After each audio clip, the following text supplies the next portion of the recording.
నమస్కారం. ఈరోజు ఒక సరదా విషయం గురించి మాట్లాడుకుందాం. నా చిన్నప్పుడు చదివిన ఒక పుస్తకం గుర్తొచ్చింది ఇవాళ. అదే 'బుడుగు'. మీలో ఎందరూ ఈ పుస్తకాన్ని చదివారు? ఆ 'బుడుగు' కథలు చదివితే నాకు మాత్రం నవ్వు ఆగేదే కాదు.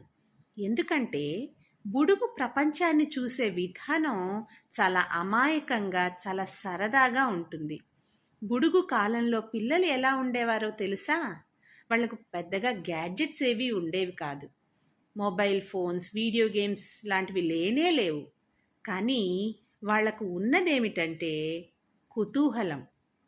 చుట్టూ జరిగే ప్రతి చిన్న విషయాన్ని గమనించేవారు.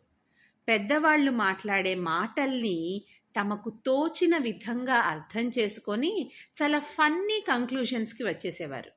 అందుకే బుడుగు మాటలు గుర్తొస్తూనే నాకు నవ్వొచ్చేస్తుంది. ఎందుకో నాకు ఈవేళ ఒక ఆలోచన వచ్చింది. ఈరోజు పిల్లలు ఎలా ఉన్నారు?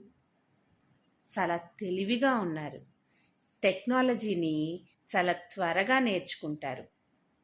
మొబైల్, ఇంటర్నెట్, గేమ్స్ ఇవన్నీ వాళ్ళకి చాలా సులభం.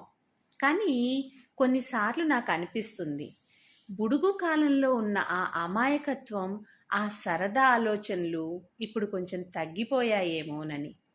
ఇది నా అభిప్రాయం మాత్రమే సుమా. అందుకే కొన్నిసార్లు మనం కూడా ప్రయత్నించాలి. పిల్లలతో కలిసి కూర్చొని కథలు చదవాలి, వాళ్ళతో మాట్లాడాలి, వాళ్ళ ఆలోచనలు వినాలి. ఎందుకంటే పిల్లల ప్రపంచం చాలా అందమైనది. వాళ్ళ ఆలోచనలు చాలా స్వచ్ఛమైనవి.